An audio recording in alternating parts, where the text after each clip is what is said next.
Good morning, everyone. It is good to be together in this strange way of being together. Tomorrow is Martin Luther King Jr. Day, as we know, and I always make a habit in this season of returning to some of his writings. And the one that speaks to me again and again is the letter he wrote from the Birmingham jail in 1963. So the context is he had been part of a nonviolent march to end segregation in Birmingham, Alabama, and was arrested because there had been an injunction against marching. And then eight of the most prominent white clergy people in town, bishops and pastors of large churches, wrote a letter that they called a call for unity, saying that, marching is not the way to accomplish anything right now. You should have meetings and quietly negotiate with the powers that be. And he responded with how that is not working, and also with these words. I had hoped that the white moderate would understand that law and order exist for the purpose of establishing justice, and that when they fail in this purpose, they become the dangerously structured dams that block the flow of social progress. I had hoped that the white moderate would understand that the present tension in the South is a necessary phase of the transition from an obnoxious negative peace in which the Negro passively accepted his unjust plight to a substantive and positive peace in which all men will respect the dignity and worth of human personality. Actually, we who engage in nonviolent direct action are not the creators of tension. We merely bring to the surface the hidden tension that is already alive. We bring it out in the open where it can be seen and dealt with. Like a boil that can never be cured so long as it is covered up, but must be opened with all its ugliness to the natural medicines of air and light. Injustice must be exposed with all the tensions its exposure creates to the light of human conscience and the air of national opinion before it can be cured. So in this season, when we are seeing some of us in new ways, some of us in the same old ways, the way that the white supremacy and racism are alive still, may we not confuse the unveiling and the lancing of boils for the creation of tension. So come, let us gather. Come, let us worship together.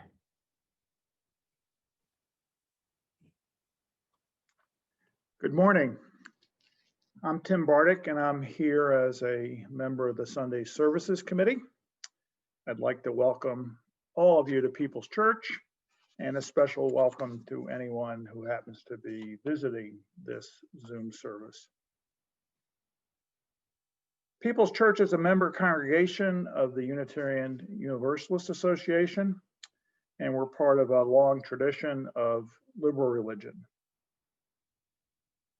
Among other things, liberal religion means that we are committed to democracy as both a practical necessity and as a spiritual practice, both in our church community and in the broader community. Democracy requires a belief in human equality and also a belief in the possibility of agreeing on common truth. Because human beings are essentially equal, or at least we're equal enough that their diverse perspectives can enrich collective decisions, it makes sense to make decisions democratically rather than relying and deferring to a few wise people with their more limited perspectives. Meaningful democratic debate also requires a community that can agree on at least a few common truths, including the consensus of science and history and other more simple truths, such as who won an election. Let us today remain committed to a community that respects the equality of all and that seeks to overcome lies and uphold truth.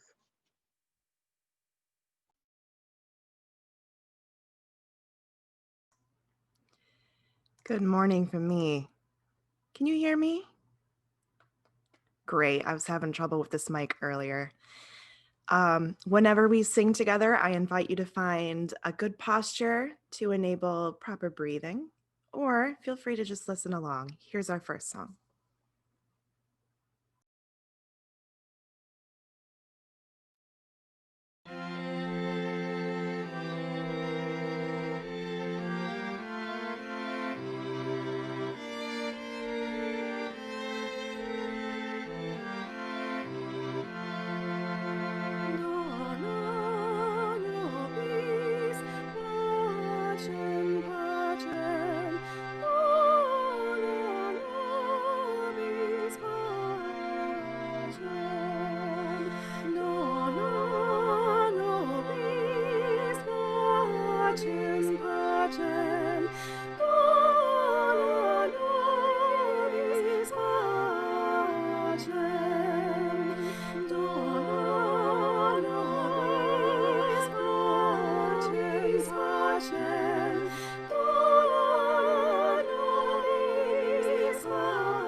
Our chalice reading is by Sarah Eileen Lawal and is called Seeking That Which Unites Us. Spirit of life and love, in this time of uncertainty, of fear and angst, our nation holds its collective breath. In this time when rhetoric blusters about and words are used as weapons, our nation clenches its fist, tightens its shoulders, eyes squeezed shut. Some are preparing for a fight. May we remember that we are a people of resilience. We have faced uncertainty before. We have weathered storms. We have been consumed by flames. We have risen like the phoenix from the ashes, and we will again, we the people. May we remember our shared humanity, our universal kinship, our interdependence, as we unclench our fist and breathe together, breathing in love and breathing out peace. May we recognize the spark of the divine inside all of us, even those we are not quite sure about. In this time of uncertainty, we remember the good will go on as we work to move forward together. We, the people, seeking that which unites us, with our arms reaching out wide for life, liberty, and the pursuit of happiness. May love prevail.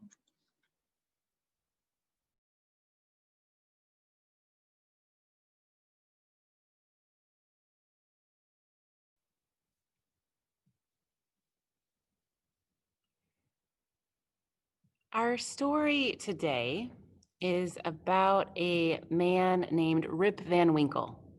I imagine some of you know this story. Rip Van Winkle was a man who lived near the mountains in New York State, so the story goes. And one day in about 1770, he was looking to avoid a day of hard work, and so went up into the woods. He met some people there and they gave him something to drink, and he got tired and fell asleep. And he stayed asleep for 20 years. But he didn't know that. And so he woke up just thinking it was the next morning and walked back into his community, and everything looked different. It was an election day, and the people were all talking about, who did you vote for? And so someone asked Rip Van Winkle who he voted for, and he said, I don't vote. I am a loyal subject of King George. And everyone was scandalized because a revolution had happened while Rip Van Winkle was asleep, and George Washington was the president. And he kept looking around for his familiar friends and family, and turned out that his young children were now adults, and many of his old friends had gone off to the war and fought in the revolution and either didn't come home or came home in different ways. And it took a while before people figured out, oh, this was that man who went missing. But eventually he tracked down his daughter, who was now grown, and went and lived with her, and saw the picture of George Washington on the wall and tried to make sense of this world, this new world he woke up into. I tell this story today because this is one of Reverend Dr. Martin Luther King's favorite stories. And it's the story that he chose to tell in 1966 when he spoke to the whole Unitarian Universalist Association. It's a speech called Don't Sleep Through the Revolution, which I encourage you to look up and read. It's a really good speech. And that was the message he had for Unitarian Universalists in 1966, encouraging them not to ignore what was going on in the world, encouraging them to use the powers that they had to try to be part of what is happening, as opposed to ignoring it or sleeping through or expecting someone else to do the work of creating a new world. So I think it's still a true message. What does it look like for us to be awake and be engaged, to take care of ourselves so we can take care of the world and do the work of love? Because there's a lot of work that needs to be done in this moment. So that is our story for today. And now I'm introducing the offering. And as I do that, I have a number to share with you all. And that number is 1,435,385.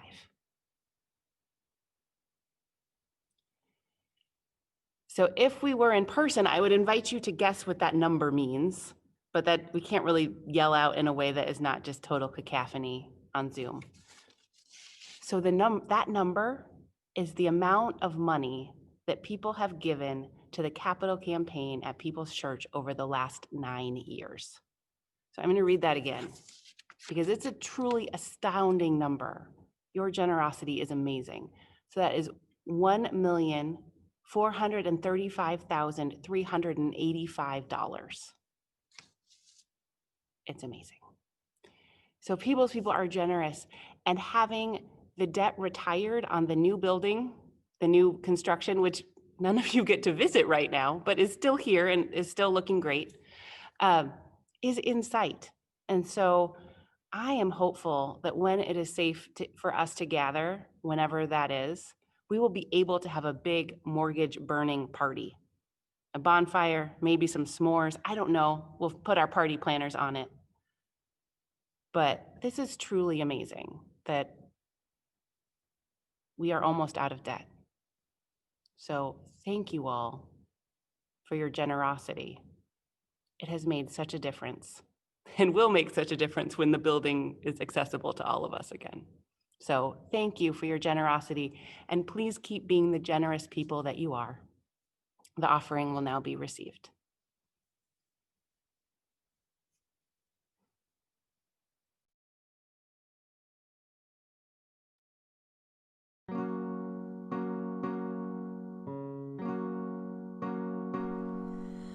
We'll build a land where we bind up the broken.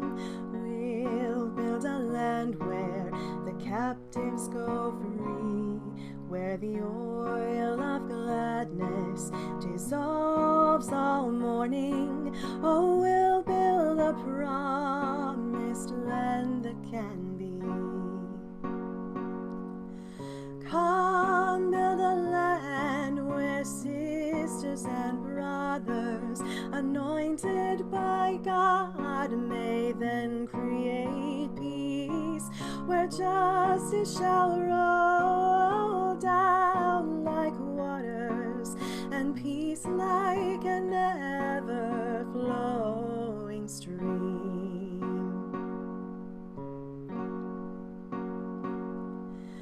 We'll build a land where we bring the good tidings to all the afflicted and all those who mourn, and we'll give them garlands instead of ashes. Oh, we'll build a land where peace is born. Come, build a land where sisters and brothers, anointed by God, may then create peace, where justice shall roll down like waters, and peace like an ever-flowing stream.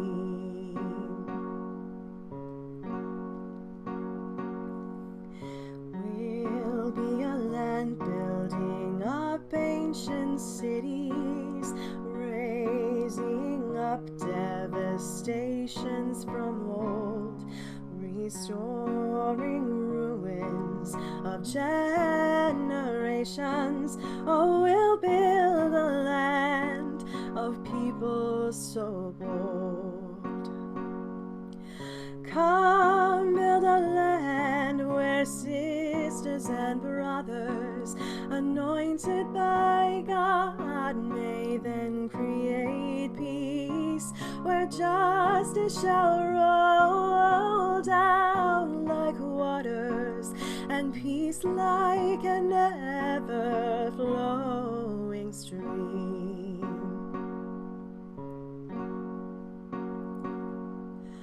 Come, build a land where the mantles of praises resound from spirits once faint and once weak, where like oaks of righteousness stand her people. Oh, come, build the land, my people we seek.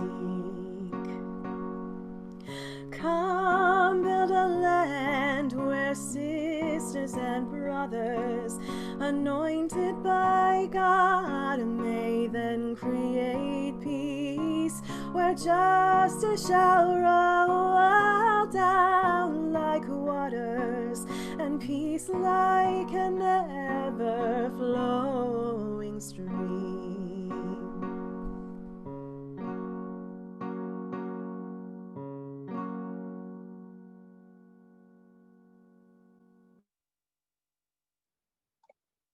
If you could join me in reading the words for giving thanks.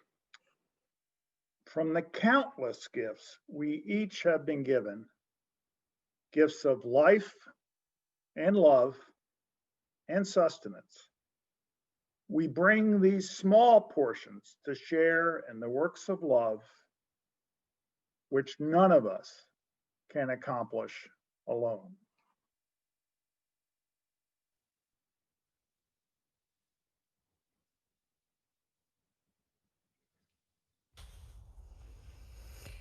Hello and welcome to our meditation today. I invite you to join with me in the spirit of meditation by taking a few deep breaths to fully enter into this moment, into your heart and into your body. While I share these words by Thich Nhat Hanh. Breathing in, I know I am breathing in.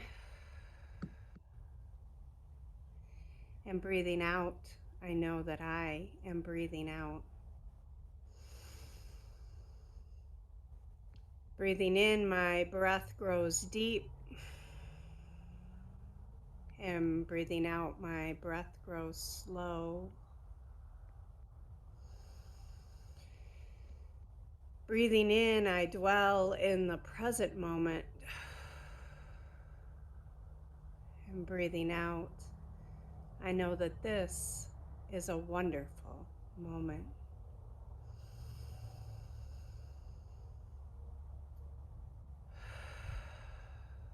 And as we breathe in this time, this challenging time in our world, in our lives, let us breathe in some compassion for ourselves and for others.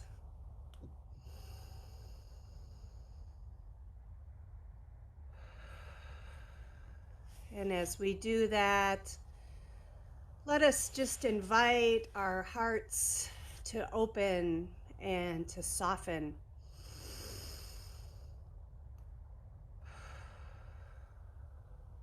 Let us invite some spaciousness in our bodies.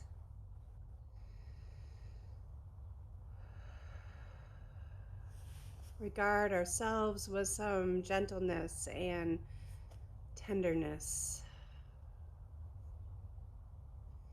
As we live in the midst of year 2 of this pandemic,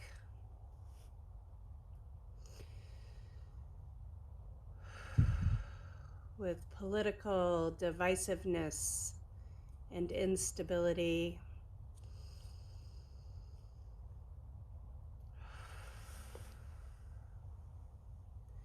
may we notice whatever arises and is present for us in our hearts, in our minds, and in our bodies with as much loving kindness and compassion.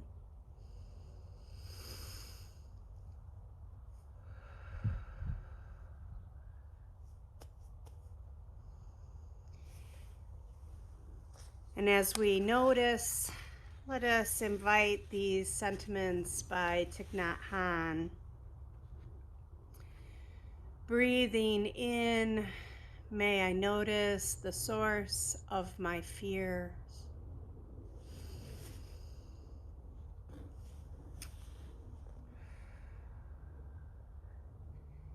May I be safe and free from fear.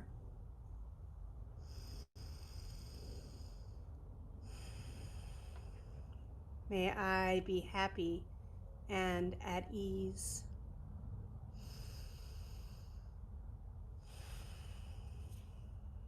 And as we breathe that in, we also send that out. May other beings be safe and free from fear. May they be happy and at ease.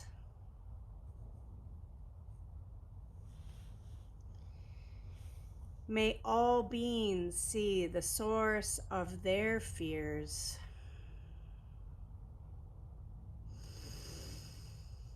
May all beings be safe and free from fear.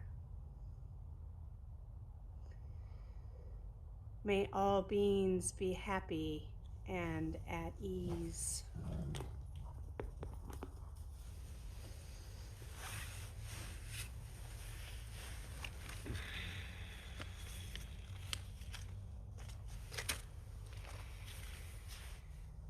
As we breathe in, may we inhale loving kindness and compassion, and as we breathe out, may we send that love and peace out into the world.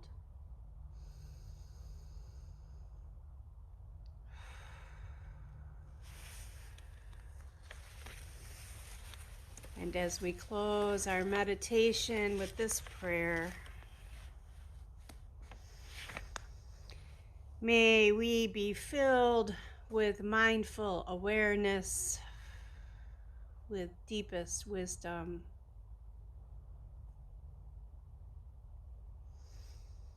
and abundant patience. May we have an open mind and an open heart. May we be flexible and fluid. May we be humble and curious. May we be courageous and strong. May we be skillful in our actions. And may we be filled with loving kindness for ourselves and for all beings. May it be so. Blessed be, and amen.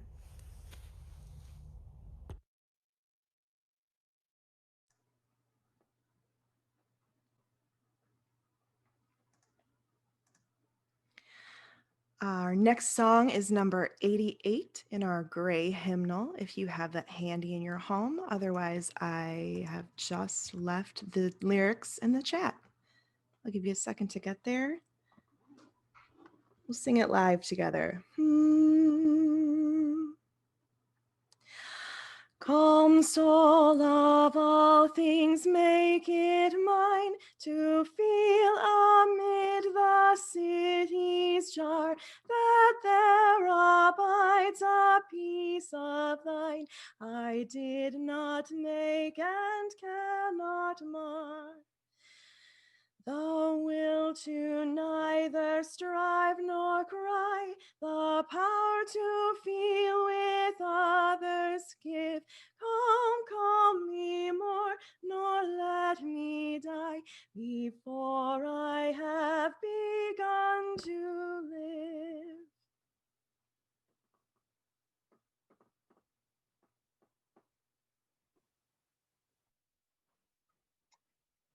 The first reading is by Sean Neil Barron and is entitled A History of Church, Including Yours. One day, your church was born. Maybe it was a gathering of saints called together for the common worship of a wrathful God, ceaselessly praying between bouts of decrying the evil of Christmas or of dancing. Or maybe a few brave souls answered a notice in the newspaper, curiosity piqued by the announcement of a religion where free thinking and tolerance were bedrocks. No matter how it happened, your church was born. A gathering of people, humble, caring, anxious, and quirky, all at the same time, who covenanted to be with one another on the journey of life, death, and everything in between. And so it began, a faithful few, beautifully imperfect, called to that central task, that human task of connecting, loving, and serving. Your church was just a baby, and yet it was thrust deep into the human condition, tasked to hold minds and souls, bodies and hearts along the roller derby of disease and birth, infighting and joy, and Christmas pageants. Sometimes all of those at the same time. They gathered to hear the world broken open, for insightful sermons, rejuvenating music, and a community whose fierce devotion to each other's well-being rivaled a mama bear's for her cubs. But it wasn't always like that, of course. There were the trying times. And I don't just mean Phyllis or Jack, those stubborn but lovable souls who inhabit the netherworld of committee meetings. No, I mean the trying times. When the church almost split in half over the war or over integration, or when the milk closing left the town vacant, or when the minister crossed that line and the people couldn't speak about it for decades. But somehow you were still here, still on the town common, still the church that everyone recognizes, still the ones that show up every time you were called on, still using the communion silver until you voted to sell it.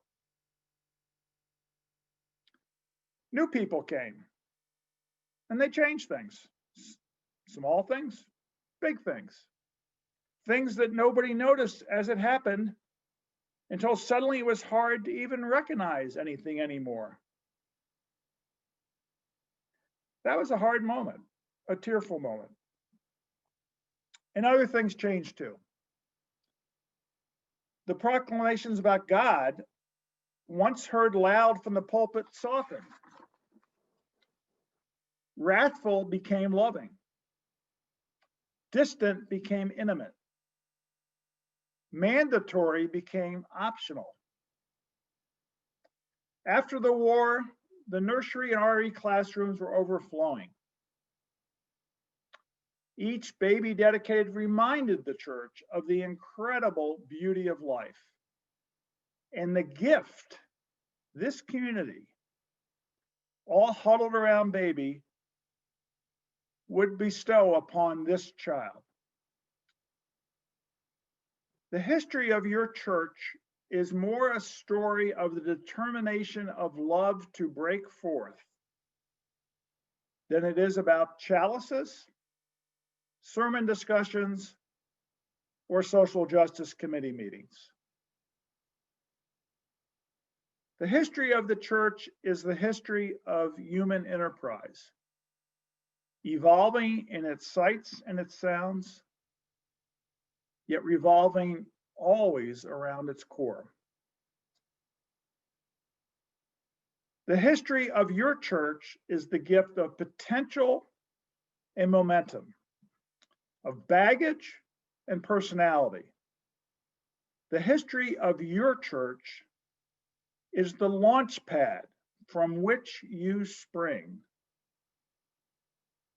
into action or into disarray. Each day, your church is born.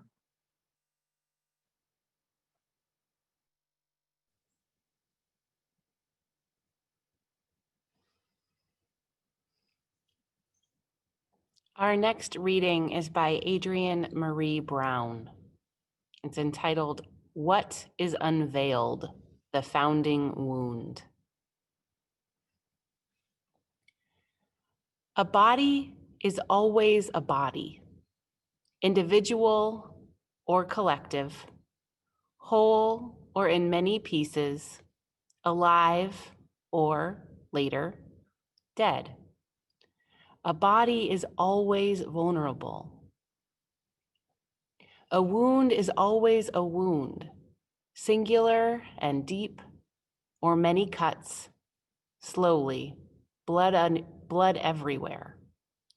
Left untreated, unstaunched, denied, A wound will always fester. The first wound happens within the violence of birth, the expulsion from the illusion of safety, from the idea that someone else will do all the labor. And some of us keep looking everywhere for placenta, for mothering, for acceptance of our worst choices, to be told we are so special, to be named a favorite child. Some of us learn to work. We are given tools, lectures, practices. We are given the blessing of knowing that work to nourish the collective is a sacred path for our lives. Some are only taught to eat, given the title to land that isn't ours, judged for the speck of dirt under our nails, set to race even against our own kin for the never-ending victory of more. Some of us are Black, still nauseous from the boat's hold, still catching our breath from snapped ropes, still oiling our calloused field hands, and still wounded. Some of us are white, still synonymous with impossible purity, still given no songs from the earth, still taught to master nothing but superiority, and still wounded. Some of us are red, yellow, brown, still made to feel tertiary to the plot, still dismissed for all we remember, still claiming we are human, not terrorist, and still wounded. Some of us are never surprised, never apoplectic when the stench hits us. What rots at the core is known, documented. It is tangible, moral, American, spiritual. It is the founding wound. Gray only at the surface, brittle black where the injury began, a rainbow of bruising everywhere. Green mold making life and dying flesh, but the pus bursts white. We are well past the age of turning inwards, of seeing the open wounds on our own souls, of stepping into our shadows with truth light, of seeing we were shaped and can change, of believing the wound is who we are. We know the smell of decay on breath. We see the swollen, cracking flesh of infection. It is not rude to acknowledge the stink, to wonder if it is viral, venom, survivable, to look for the lacerations. Things are not getting worse. They are getting uncovered. We must hold each other tight and continue to pull back the veil. See, we, the body, we are the wounded place. We live on a resilient earth where change is the only constant, in bodies whose only true whiteness is in the blood cells that fight infection and the bone that holds the marrow. Remove the shrapnel, clean the wound, relinquish inflammation, let the chaos calm. The body knows how to scab like lava stone, eventually leaving the smooth, marring scars of lessons learned. Denial will not disappear a wound. The wound is not the body. A body cannot be divided into multiple living entities. What us will go on breathing? The founder's wound is the myth of supremacy. This is not the first wound or the last. We are a species before we are a nation and after. Warriors, organizers, storytellers, dreamers, all of us are healers. The healing path is humility, laughter, truth, awareness, and choice. A scab is a boundary on territory between what is within and what is without when the line has been breached. Stop picking at the scab, it slows the healing. Until we are dead, even when we are exhausted and faithless, we fight for life. We are our only relevant hope. We are our only possible medicine. A body is always a body, wounded, festering, healing, healed. We choose each day what body we will shape with the miraculous material we're gifted. Let us finally attend to the wound. Let us finally name the violence. Let us finally break the cycle of supremacy. Let us finally choose ourselves whole. Let us finally love ourselves whole.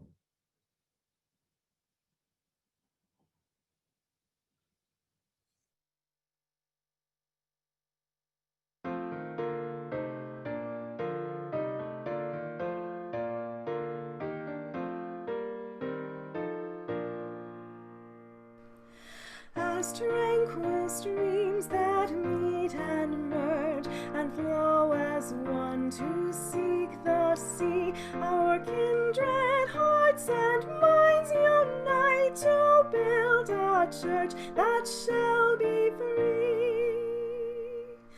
Free from the bonds that bind the mind to narrow thought and lifeless greed. Free from a social code that fails to serve the cause of human need.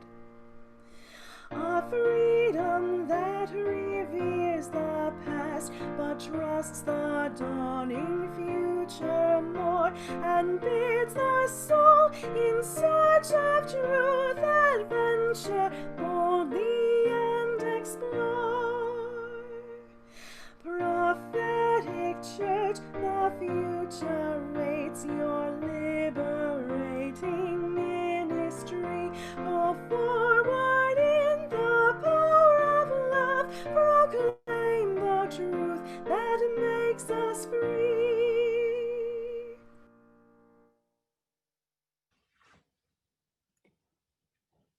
I love the name People's Church. It is such a good name for a church and for this community. It's a great name aesthetically, short, simple, straightforward. It fits easily on a business card. No one has to learn a new word to say it. And it doesn't invite immediate conversations about old theological arguments that don't describe the beliefs of many of us who gather here. We get to catch our breath when talking about our church before we have to attempt to describe what Unitarian Universalism is. So every time I say People's Church, I smile, not just because it's easy to say, but because our name says something. It is powerful theology. Many churches are named for who holds power. The Episcopal Church takes its name from the biblical Greek word for bishop. The Presbyterian Church takes its name from the biblical Greek word for elder or priest. And we here proclaim in a language that we all understand that the people, the congregation, are in charge of our church. And our church is here to serve people, our membership, and the wider world. This church is of the people, by the people, and for the people. A phrase that Abraham Lincoln borrowed from a Unitarian preacher to put into the Gettysburg Address. Being People's Church is a theological claim a practical reality, and a sacred responsibility. This church exists because people needed this community generations ago, and others have continued to find meaning, support, inspiration, and connection in this community every single year since, hopefully every single Sunday since.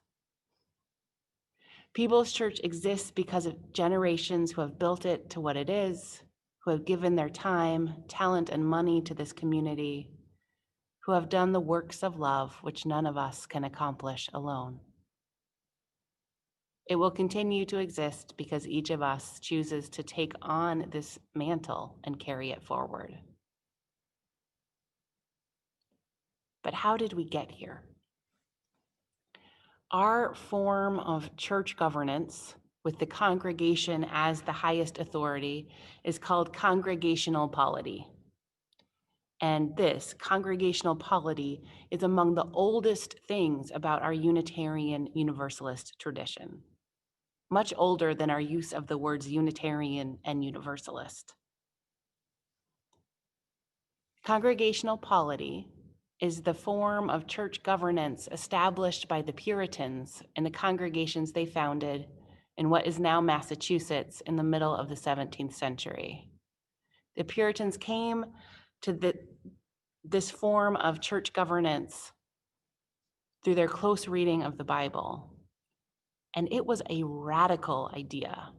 Each individual congregation in charge of its own affairs, not under the authority of any bishop or pope or king. Each congregation self-supporting financially and able to determine for themselves who could be a member and who couldn't, who would lead and who wouldn't. And their decision to establish self-governing congregations explains how, to quote the reading Tim read earlier, a gathering of saints called together for the common worship of a wrathful God, ceaselessly praying between bouts of decrying the evil of Christmas or dancing, how those people, over the course of about 400 years, became us, became our modern pluralist, theologically liberal Unitarian Universalism. When the power to decide what's allowed and what isn't rests with the congregation, there is more possibility for change than when there's a single central authority. So over the generations, our religious ancestors asked a lot of questions.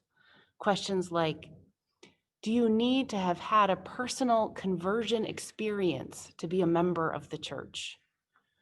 Questions like, how do we incorporate the newest scholarship about the Bible and these new scientific theories like evolution into our understanding of God?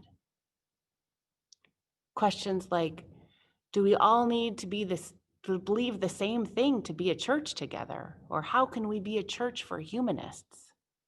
Questions like, can we have a woman as a minister or a minister who is queer? There was no bishop or council of leaders to stop each church from answering these questions in the ways that were true for them, and from experimenting with new beliefs and new ways of being a church. And other congregations saw what was happening and borrowed the best pieces. And this happened again and again and again. So over 400 years, a lot can happen. It transformed the Puritans into People's Church of Kalamazoo. Congregational polity, this self-governance, allows for innovation and change as our ideas about what is true and what is right change. And this level of power to shape our own congregations comes with responsibility. Some of them are financial. We are in charge of our big ideas and our budgets.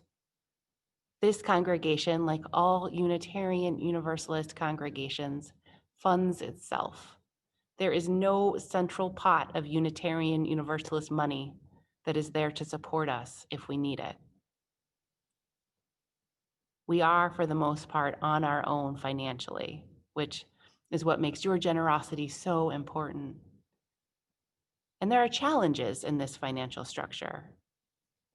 It means that congregations dedicated to serving folks with lower income or less wealth, including congregations designed to serve young adults or people of color or core city neighborhoods and rural areas, are on shakier financial footing than our church is.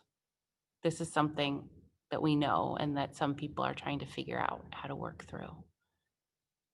Congregational polity also requires more work from members because it is you who govern the congregation.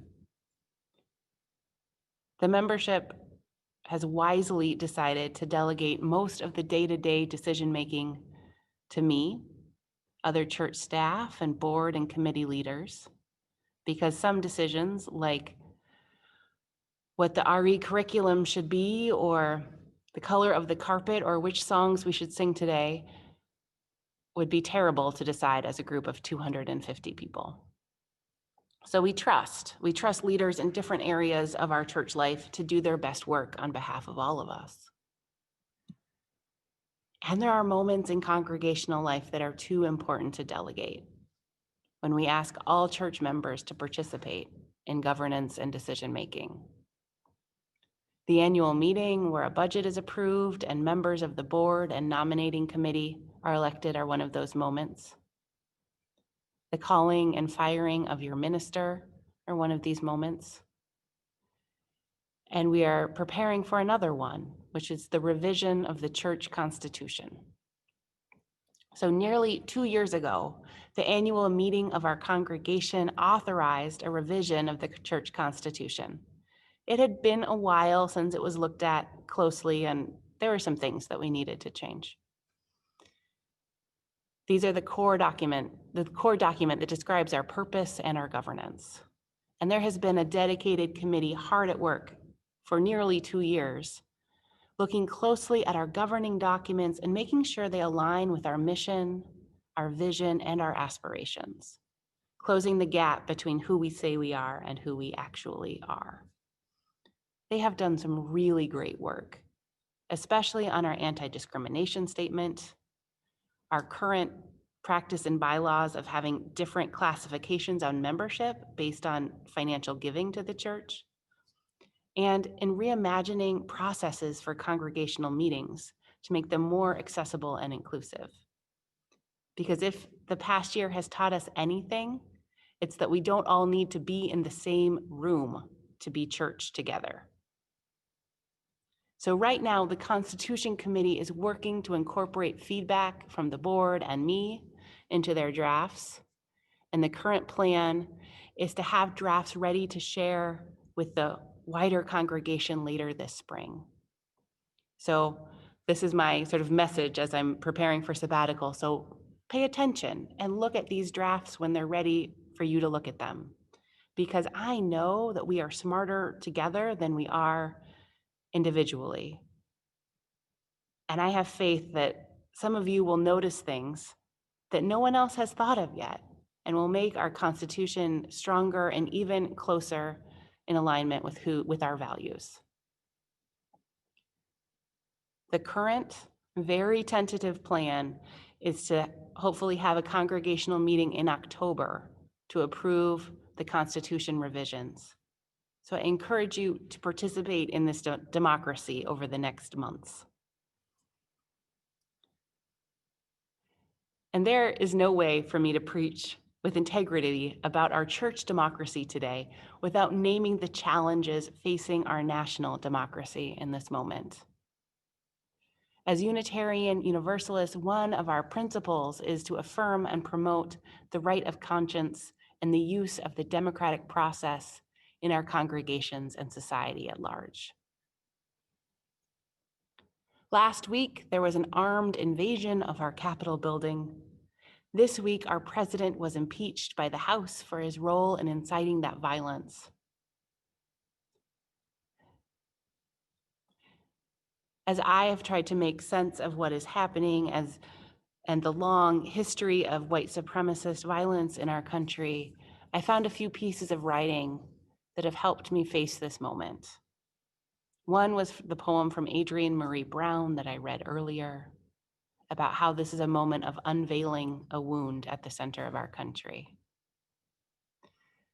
Another is from the introduction to A Promised Land, which is former President Barack Obama's new memoir. He wrote these words last August. Our democracy seems to be teetering on the brink of crisis. A crisis rooted in a fundamental contest between two opposing visions of what America is and what it should be. A crisis that has left the body politic divided, angry and mistrustful, and has allowed for an ongoing breach of institutional norms, procedural safeguards, and adherence to basic facts. This contest is not new, of course. In many ways, it has defined the American experience. It's embedded in founding documents that could simultaneously proclaim all men created equal and yet count a slave as 3/5 of a man. It finds expression in our earliest court opinions, as when the Chief Justice of the Supreme Court bluntly explains to Native Americans that the court of the conqueror has no capacity to recognize the just claims of the conquered. It's a contest that's been fought on the fields of Gettysburg and Appomattox, but also in the halls of Congress, on a bridge in Selma, across the vineyards in California, and down the streets of New York. A contest fought by soldiers, but more often by union organizers, suffragists, Pullman porters, student leaders, waves of immigrants, and LGBTQ activists, armed with nothing more than picket signs, pamphlets, or a pair of marching shoes. At the heart of this long-running battle is a simple question. Do we care to match the reality of America to its ideals? If so, do we really believe that our notions of self-government and individual freedom, equality of opportunity, and equality before the law apply to everybody?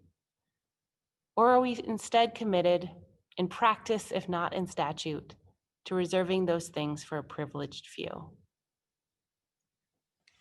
Obama continues, I recognize that there are those who believe that it's time to discard the myth that an examination of America's past, and even a cursory glance at today's headlines, shows that this nation's ideals have always been secondary to conquest and subjugation, a racial caste system and rapacious capitalism. And to pretend otherwise is to be complicit in a game that was rigged from the start. He continues, I don't know. What I can say for certain is that I'm not yet ready to abandon the possibility of America, not just for the sake of future generations of Americans, but for all of humankind. For I'm convinced that the pandemic we're currently living through is both a manifestation of and a mere interruption in the relentless march towards an interconnected world. In that world, we will learn to live together, cooperate with one another, recognize the dignity of others, or we will perish. And so the world watches America, the only great power in history made up of people from every corner of the planet, comprising every race and faith and cultural practice, to see if our experiment and democracy can work, to see if we can actually live up to the meaning of our creed. So this is the challenge that we face now as a country. Are we committed to make our lofty words, liberty and justice for all are created equal, true? And what will we sacrifice to make it so? On this eve of Martin Luther King Jr. Day, I am reminded of how every movement towards justice, toward beloved community, is uncertain. When Dr. King wrote his letter from the Birmingham jail, he did not know that he was only a few years from the passage of civil rights legislation. He did not know that in many ways, he and the movement he was part of would win. We never get to know the end of the story when we're in the middle. We can only do the next right thing, hold fast to our integrity, our commitments, our communities, and our hope as we try to span the gap between our aspirations and our reality. This is hard now, this week, this month, this year. It is always hard. And the work of democracy, both within our church and beyond, is our work right now. It is the work our faith calls us to right now. I'm going to close today with words from a people's person who asked not to be identified. This person knows about abuse and its cycles and has offered wisdom for the weeks ahead. And they write, "Those of us who have lived through a version of this reality recognize that this is a moment of great peril. There is a time for every purpose, and this is the time to uproot what has been planted, a time to refrain from embracing, a time to hold perpetrators accountable, a time to face reality and to make a reasoned choice about whether and how to stand against injustice." They continue, "So what are your plans for the next week? Will you contribute your energy to help clear the wreckage, or wait and hope that someone else will do the work instead? And if everyone else who is able also retreats into their own comfort, and the only people who are left are those who are either bent on more destruction or those who cannot escape, and so over and over are forced to bear the brunt of our society's ills, will you come back and complain about what others did in your absence? Will you then recognize too late that you compounded the damage? Or will you stand shoulder to shoulder with others who want to work to clear the wreckage? Will you speak out against the violence? Will you speak up for justice and truth? Will you listen and bear witness as the truth comes out? Will you provide support and comfort to those who are willing to do the work? What are your gifts? How can you use them to make things a little bit better right here, right now? What can you give from your abundance to build a new way forward? What can you give from your abundance to build a new way forward? Let us all find our answers to that powerful question in these days. May it be so. May we make it so. And amen.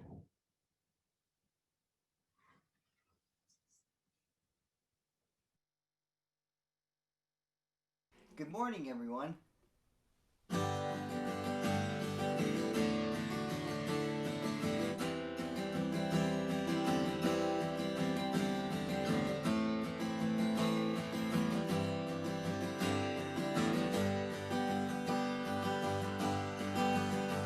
It's hard to believe in the sun in the dark of the night, and it's hard to believe in the stars in the bright morning lights. Well, we all need a place we can go to learn what is real, to ponder the depths of the soul where truth is revealed. Oh, this is our place. This is our home.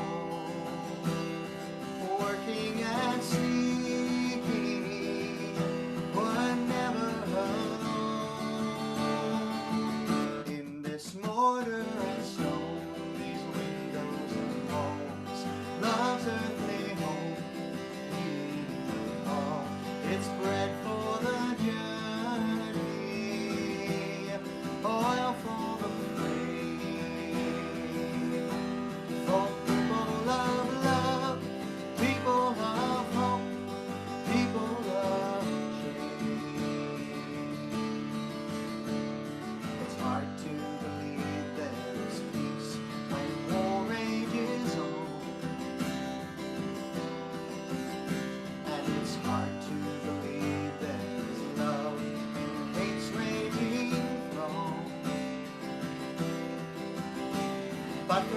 every brave soldier of peacemaker takes their own stand.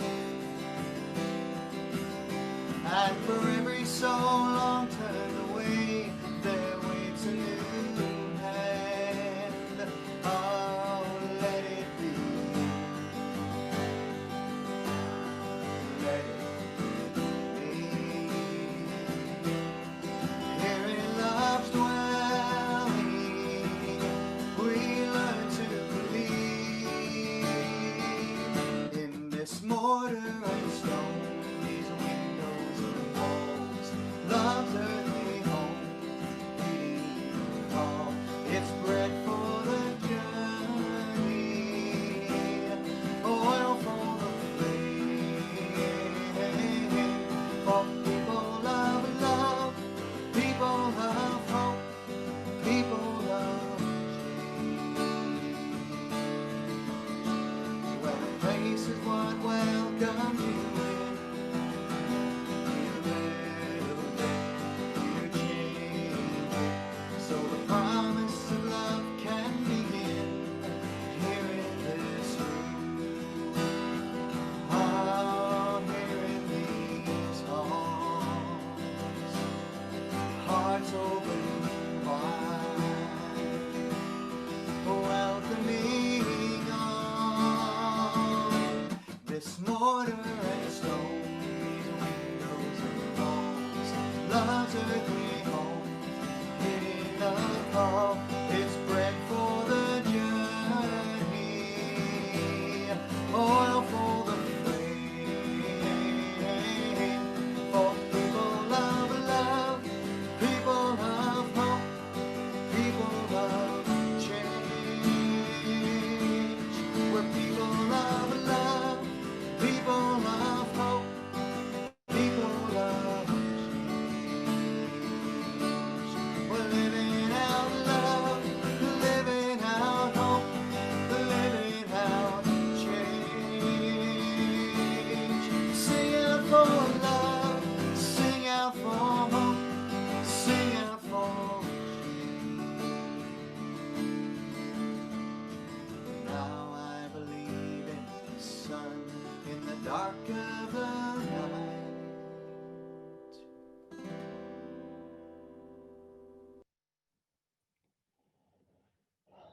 Dear ones, let us finally attend to the wound. Let us finally name the violence. Let us finally break the cycle of supremacy. Let us finally choose ourselves whole. Let us finally love ourselves whole. Go in peace and go in love.